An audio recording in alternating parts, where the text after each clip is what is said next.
ஒன்றுமில்லை. அல்லாஹ் ரசூலை ஈமான் கொள்ளணும். அடுத்தது என்னன்னா வதுஜாஹிதூன ஃபீ ஸபீலில்லாஹ், அல்லாஹ்வுடைய கலிமா, அல்லாஹ்வுடைய இந்த மார்க்கம், இந்த தீன் இந்த உலகத்துல மேலோங்குவதற்கு உங்களோட உடல், உங்களோட பொருள், அல்லாஹ் உங்களுக்கு தந்த வசதி வாய்ப்புகள், அல்லாஹ் உங்களுக்கு தந்த ஹெல்த் வெல்த் என்றோமே, இந்த உடலும் பொருளும் நேர காலங்களை அல்லாஹ்வுடைய தீன் இந்த உலகத்துல மேலோங்கிறதுக்கு நீங்க செலவழிக்கும். இதுதான் ஆக சிறந்த பிசினஸ். அதுலயும் கண்ணியமான சகோதரர்களே, கண்ணியமான நபி ஸல்லல்லாஹு அலைஹி வஸல்லம் சொன்னாங்க, உங்களைய காரணமா வச்சு அல்லாஹ் ஒருத்தருக்கு ஹிதாயத்தை கொடுத்தா அதே உங்களோட சொர்க்கத்துக்கு போதும் என்றார். நாங்க இன்றைக்கு நிறைய நான் முஸ்லிம்ஸோட தான் பழகுறோம். கிட்டத்தட்ட 20 மில்லியன் எங்களோட நாட்டுல மக்கள் இருக்கிறாங்க. முஸ்லிம் அல்லாத சகோதரர்கள் கிட்டத்தட்ட இருக்கிறாங்க.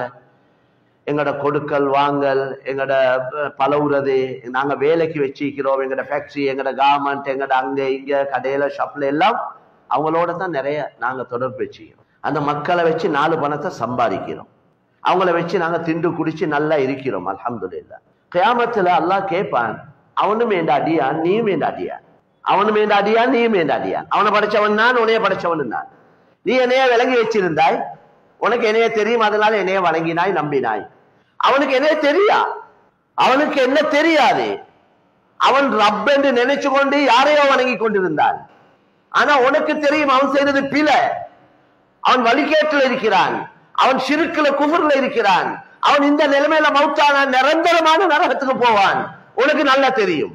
நீ பயான் கேட்டிருக்கிறாய், குர்ஆன் ஹதீஸ் படிச்சிருக்கிறாய். இதெல்லாம் தெரிஞ்சு கொண்டும் நீ ஏன் அவருக்கு சொல்ல இல்லைன்னு ஒரு கேள்வி கேட்பான். எங்களுக்கு யாரையும் ஃபோர்ஸ் பண்ணி இஸ்லாத்துக்கு எடுக்கலாம், சல்லி கொடுத்து இஸ்லாத்துக்கு எடுக்கலாம், அப்படி எல்லாம் இஸ்லாம் சொல்ல இல்லை.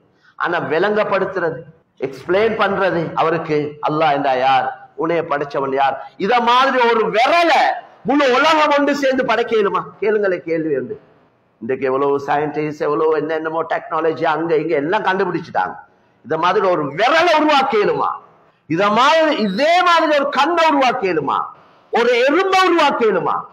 அப்ப இதை உருவாக்கினோன்னு ஒத்த நீக்கிறான். இதை உருவாக்கினோம் அவன் யாரு? அவன் சொல்ற நான் தான் அவனை உண்டாக்கினேன். உலகத்துல எந்த கடவுளும் சொல்ல இல்ல, எந்த ஆண்டவனும் சொல்ல இல்ல, எந்த தெய்வமும் சொல்ல இல்ல, சொன்னவன் அல்லாஹ் மட்டும்தான். புத்த பெருமான் சொல்லவும் இல்ல. ஜீசஸ் ஈசா அலைஹிஸ்ஸலாம், நாங்க சொல்ற ஈசா அலைஹிஸ்ஸலாம் அல்ல, அவங்க சொல்றது. அவங்க சொல்றாங்க காட் என்றாங்க, அல்லது சன் ஆஃப் காட் என்றாங்க. காட் என்றா காட கொள்ளேனுமா? காடுக்கு ஆணி அடிக்கலுமா? சன் ஆஃப் காட் என்றா சன்னுக்கு ஆணி அடிக்க கொள்ள காட் பார்த்து கொண்டே பாரா? புத்திக்கு படுவதே இல்லை. 4 கேள்வி கேட்டாலே ஒரு பதிலும் இல்லை அவங்கள்ட்ட. நாங்க சொல்றோம் நீங்க வேண்டிய கேள்வியை கேளுங்க, எல்லாத்துக்கும் பதில் எங்கள்கிட்ட. இவ்வளவு தெளிவான மார்க்கம். இந்த உலகத்தை அல்லாஹ் தெளிவா விளங்க போனே ஒவ்வொரு மனிதனையும் இவன் ஆரம்பம் என்ன, இவன் எப்படி உண்டாவினான், இந்த மரம், இந்த அல்லாஹ் சொல்றான் நீங்க உங்களோட ஆரம்பத்தை எடுத்து பார்த்தா ஒன்றுமே இல்லை. நாங்கத்தான் இந்த மரமட்டைகளை முளைக்க வச்சு சாப்பாடுகளே, பழங்கள், மரக்கறிகளை உருவாக்கி உங்களுக்கு சாப்பிட தந்து அதை ரத்தமாக்கி அந்த ரத்தத்தை இந்திரியமாக மாற்றி உங்கள் மூலம் உங்களோட மனைவியுடைய கற்பாறையில தங்க வச்சு அதை ரத்த கட்டியாக்கி, அதை சரக்கட்டியாக்கி, அதை எலும்புகளாக மாற்றி அந்த எலும்புக்கு மேலால சதைகளை உருவாக்கி அதுக்கு உயிரை கொடுத்து தாயுடைய வயிற்றுல வச்சு பாதுகாத்து 3 இருள்கள், 3 இருட்டுக்கு பின்னால் உங்களை உருவாக்கினோம் என்று சொல்றார். 3 இருட்டுக்கு பின்னால தான் உங்களோட உம்மோட பௌத்துக்குள்ள வயிற்றுக்குள்ள நான் உங்களையே தயாரிச்சோம். கிட்னி, குடல், ஈரல் எல்லாத்தையும் இருட்டுல செய்யலுமா அந்த வேலை? புத்தி மூளை துறப்பாற்றத்துக்கு தான் விளங்கப்படுத்துறார்.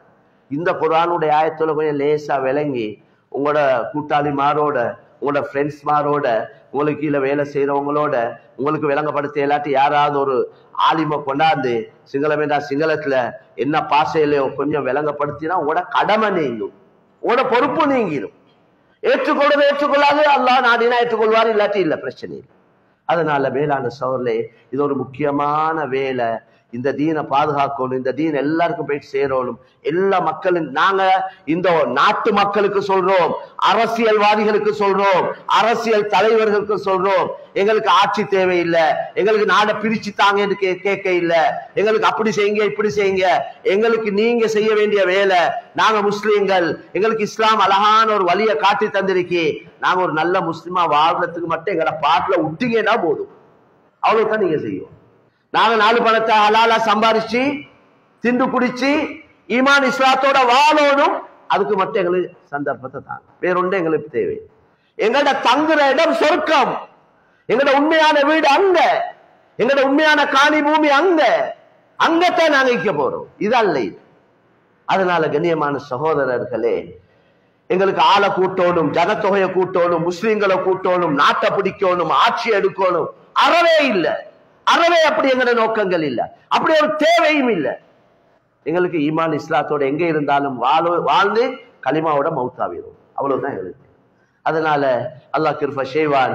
கண்ணியமான சகோதரர்களே, அல்லாஹ்வின் நல்லடியார்களே, அல்லாஹ் தஆலா எங்கட வாழ்க்கையில மிஞ்சிருக்கக்கூடிய காலங்களை நல்ல காரியங்கள்ல கழிக்க அல்லாஹ் எங்களுக்கு தௌஃபீக் செய்வானாக. யா அல்லாஹ், எங்களால் இதுவரைக்கும் நடந்த குற்றம் குறைகள்